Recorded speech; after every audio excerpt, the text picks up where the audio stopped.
आज हम देखते हैं करैक्टर टेबल कैसे बनाते हैं। Construction of A character table. Character table. और आज हम जिस करैक्टर टेबल के बारे में बात करेंगे वो C2B पॉइंट ग्रुप के लिए है। एक करैक्टर टेबल के अंदर हम जो इसके पार्ट्स हैं उनको इस तरह से लिखते हैं। जो ये पार्ट है इसके अंदर हम जैसे ये C2B पॉइंट ग्रुप के लिए बना रहे हैं तो इसमें इररेड्यूसिबल रिप्रेजेंटेशंस लिखते हैं। और इधर हम ये जो दूसरा पार्ट है इसके अंदर हम लिखते हैं, ऊपर क्लासेस लिखते हैं और नीचे उनके कैरेक्टर्स लिखते हैं। बाकी पार्ट्स हम बाद में देखेंगे। आज हम ये देखते हैं कि ये वाला जो पार्ट है जिसके अंदर हम क्लासेस और उनके कैरेक्टर्स निकालते हैं, कैसे निकालते हैं। हमने ग्रेट ऑर्थोगोनलिटी थ्योरम देखी है और उसमें हमने उनके इंपॉर्टेंट रूल्स देखे थे, उन्हीं का उपयोग करेंगे हम इसके अंदर और ये कैरेक्टर्स ज्ञात करेंगे। अब जैसे C2B पॉइंट ग्रुप के लिए हम देखते हैं कि जो सिमेट्री ऑपरेशंस है वो 4 होते हैं। नंबर ऑफ सिमेट्री ऑपरेशंस 4 होते हैं। आइडेंटिटी, C2Z, सिग्मा YZ और सिग्मा XZ, ये 4 सिमेट्री ऑपरेशंस होते हैं। यानी हम ये कह सकते हैं इस ग्रुप का ऑर्डर 4 है। ऑर्डर को हम ऐसे रिप्रेजेंट करते हैं, number of symmetry operations order के बराबर होते हैं। तो ये इस ग्रुप का ऑर्डर 4 है। हम जानते हैं सिमिलरिटी ट्रांसफॉर्मेशन से कि इसके अंदर जो नंबर ऑफ क्लासेज है वो भी 4 ही है। यानी प्रत्येक जो ये एलिमेंट है इस ग्रुप का वो एक अपने सेपरेट क्लास रखता है। तो हम इस तरह से लिख सकते हैं ये आइडेंटिटी, ये क्लास ये होगी आइडेंटिटी की, ये क्लास ये होगी C2Z, ये क्लास होगी सिग्मा YZ और ये क्लास होगी सिग्मा XZ। इस तरह से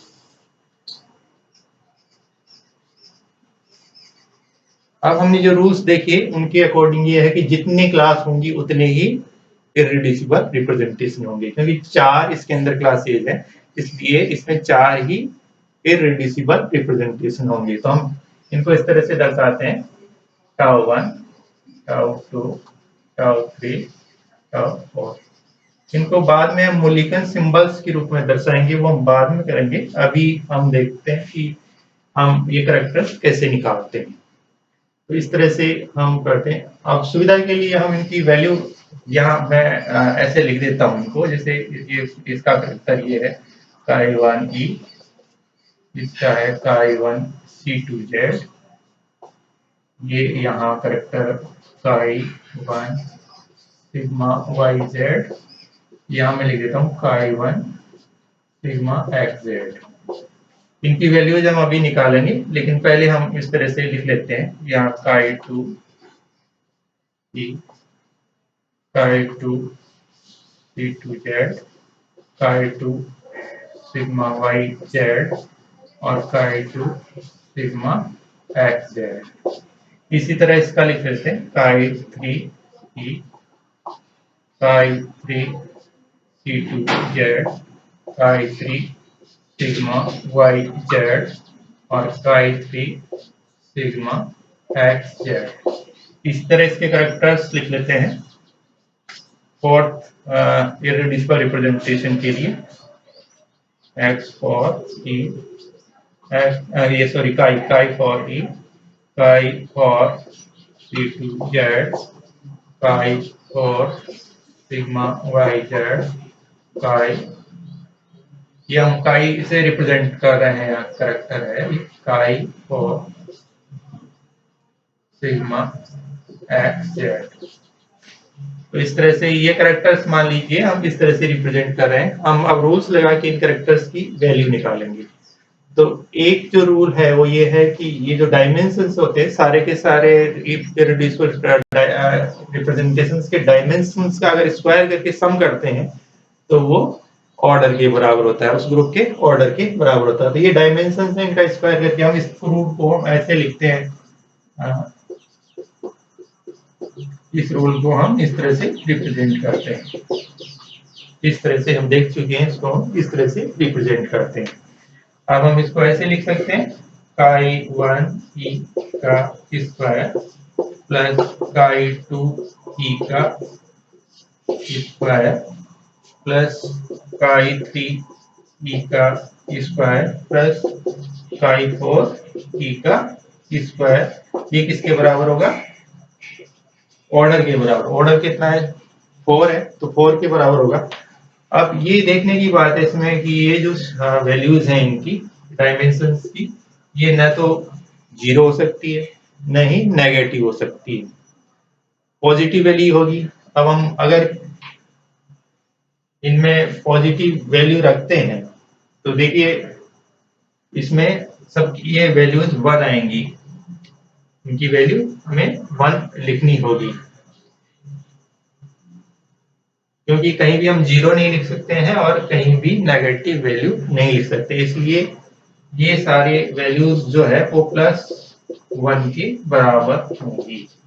ये हम आसानी से देख सकते हैं कि ये सारी की सारी वैल्यूज chi1 ई, chi2 ई, chi3 ई और chi4 ई इसके बराबर होंगी 1 के बराबर। हम यहाँ 1 लिख सकते हैं, यहाँ पे सब के स्थान पे इस तरह से लिख सकते हैं 1 1 1 1।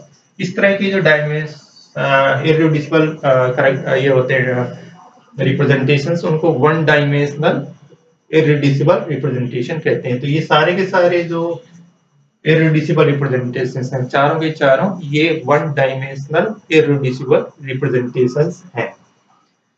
अगर यहाँ की जगह 2 आता तो वो 2 डायमेंशनल हो जाता, अगर 3 आता तो 3 डायमेंशनल इररिड्यूसिबल रिप्रेजेंटेशन होता, लेकिन यहाँ सब में 1 आ रहा है, इसलिए ये चारों के चारों वन डायमेंशनल इररिड्यूसिबल रिप्रेजेंटेशन है। अब इसमें जो किसी भी कैरेक्टर टेबल में ऐसा होता है कि एक इररिड्यूसिबल रिप्रेजेंटेशन होता है वन डायमेंशनल और टोटली सिमेट्रिक होता है, मतलब सारे के सारे कैरेक्टर्स उसके अंदर 1 होते हैं। एक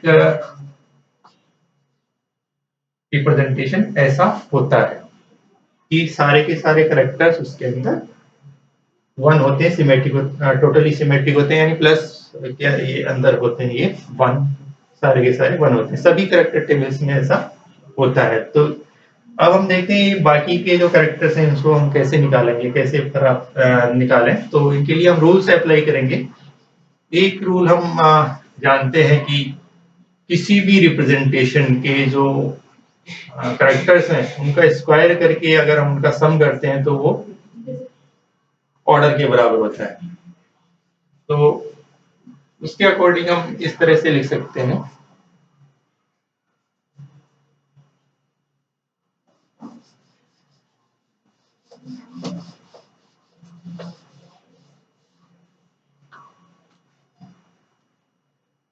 मान लीजिए इसके लिए हम लिखना चाह रहे हैं ये, तो 1 यहाँ हमें ये भी देखना पड़ेगा, जब हम स्क्वायर करके सम करेंगे तो यहाँ ये देखना होगा कि इस वाली क्लास के अंदर कितने एलिमेंट हैं, इस वाली क्लास में कितने एलिमेंट हैं, यहाँ कितने हैं और यहाँ कितने हैं। अब यहाँ तो सबके अंदर 1 1 1 ही है, इसलिए 1 से मल्टीप्लाई करने से कोई फर्क नहीं पड़ेगा। लेकिन अगर 1 के से कुछ अलग संख्या होती, जैसे हम 3b की C3b पॉइंट ग्रुप के लिए कैरेक्टर टेबल निकालेंगे, तब इस बात का हमें ध्यान रखना होगा। अभी भी हम यहाँ ये जितने भी नंबर ऑफ क्लास एलिमेंट्स हैं क्लास के अंदर, उनसे मल्टीप्लाई करते हुए लिखेंगे। तो 1 इंटू 1 का स्क्वायर प्लस 1 इंटू ये chi2 C2z इसका स्क्वायर प्लस 1, इसके लिए देखिए यहाँ से लिख रहा हूँ 1 इंटू chi2 सिग्मा yz इसका square plus 1 into chi2 sigma xz इसका स्क्वायर, ये किसके बराबर होगा? 4 के बराबर होगा, 4 ऑर्डर ऑफ द ग्रुप। अब देखिए ये जो वैल्यूज हैं इनकी, ये प्लस में भी हो सकती है और माइनस के अंदर भी हो सकती है। और ये 0 भी हो सकती है। अब ये देखने की बात है कि इनमें ये 4 के बराबर कब हो, क्योंकि हम माइनस में भी लिखेंगे तो भी ये स्क्वायर होके प्लस में आ जाएगी। तो कहीं भी अगर हम एक से ज्यादा जैसे 2 वैल्यू रखेंगे, मान लीजिए मैंने यहाँ रख दिया 2, तो ये कितना हो जाएगा, 5 हो जाएगा। एक तो ये और 4 ये 5 हो जाएगा, ये 4 से ज्यादा वैल्यू हो जाएगी, यानी एक से ज्यादा आ नहीं सकती। तो हमें देखने की बात है कि हम 1 इनके अंदर लिखेंगे, 1 प्लस का भी हो सकता है और माइनस का भी हो सकता है, तभी ये जो इक्वेशन है ये बैलेंस होगी। तो हम ऐसे कह सकते हैं कि ये जो वैल्यूज है इन कैरेक्टर्स की वो +1 या -1 के अंदर हो सकती है, होगी, या तो +1 होगी या -1 होगी। अब ये +1 होगी या -1 होगी, अभी हमें ये पता नहीं लग रहा, लेकिन होगी +1 या -1। यही बात सभी के लिए लागू होती है, क्योंकि सारे के सारे सिमिलर टाइप के हैं, सभी के अंदर ये तो करेक्टर है, ये 1 है सबके अंदर, ये देख रहे हैं हम। तो सारे के सारे एक ही तरह के हैं इसके अंदर। ये हम ऐसे लिख देते हैं कि सबके करेक्टर्स इस तरह से लिखे जाएंगे। इनमें भी ऐसे ही होगा, या तो +1 लिख सकते हैं या -1 लिख सकते हैं इनके अंदर। अब हम देखते हैं कि +1 आएगा या -1 आएगा, उसके लिए हम अगला रूल अप्लाई करेंगे। और हमने देखा है कि जब हम दो इरेड्यूसिबल रिप्रेजेंटेशन लेते हैं और उनके कैरेक्टर्स को मल्टीप्लाई करके उनका सम करते हैं, तो फिर वो 0 के बराबर होता है। हमने इस तरह से देखा है, समेशन काई आई आर और काई जे आर, इनका मल्टीप्लिकेशन करें हम तो वो, और उसका समेशन कर दे तो वो 0 के बराबर होता है। आई जे के बराबर नहीं होना चाहिए, मतलब अलग अलग रिप्रेजेंटेशन होगी, इस तरह से होना चाहिए। तो ये हम रूल लगाएंगे। मान लीजिए हम ये first and second irreducible representation ले लेते हैं, first and second irreducible representation ले लेते हैं और उसके लिए ये अप्लाई करते हैं। तो देखिए,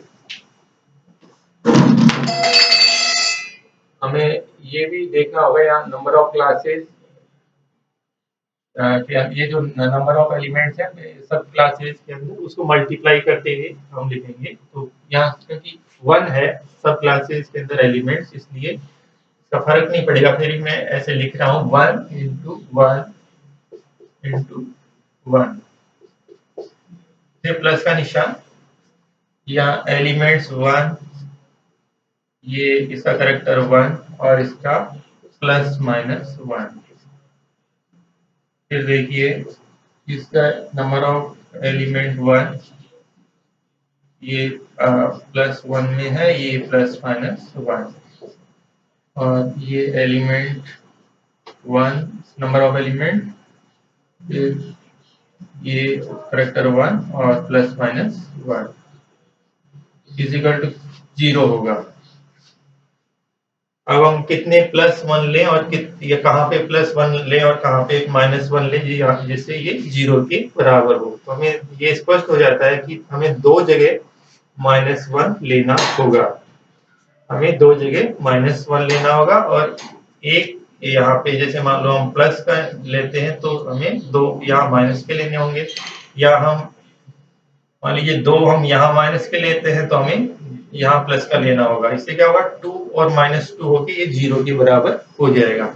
तो सभी रिप्रेजेंटेशंस में जो ये है τ2 τ3 τ4, उनके अंदर सभी इरेड्यूसिबल रिप्रेजेंटेशंस में हमें ऐसा ही करना पड़ेगा कि दो जगह हमें माइनस का निशान लेना पड़ेगा, दो जगह -1 लेना पड़ेगा करेक्टर को, और एक जगह +1 लेना पड़ेगा इनके अंदर। ये तो है ही 1 1 1 प्लस के अंदर, बाकी हमें ऐसे लेने होंगे। तो ये हम कहीं भी लिख सकते हैं अभी, क्योंकि उसके अकॉर्डिंग ही जैसे हम लिखेंगे तो उसका जब मूलिगन सिंबल लिखेंगे उस रिप्रेजेंटेशन का, तो उसके अकॉर्डिंग ही हमें प्राप्त हो जाएगा। तो हम तो अभी जस्ट ऐसे देख रहे हैं कि दो जगह माइनस का निशान आए और एक जगह हमें प्लस का करना है। जैसे मान लीजिए मैंने यहाँ प्लस का कर दिया और यहाँ माइनस का किया और यहाँ माइनस का निशान लगा दिया। इसी तरह से इस बार मैंने यहाँ माइनस का कर दिया और यहाँ माइनस का कर दिया। इसी तरह से ये 1 है यहाँ पे। इस बार देखिए क्या और हम कर सकते हैं। हमने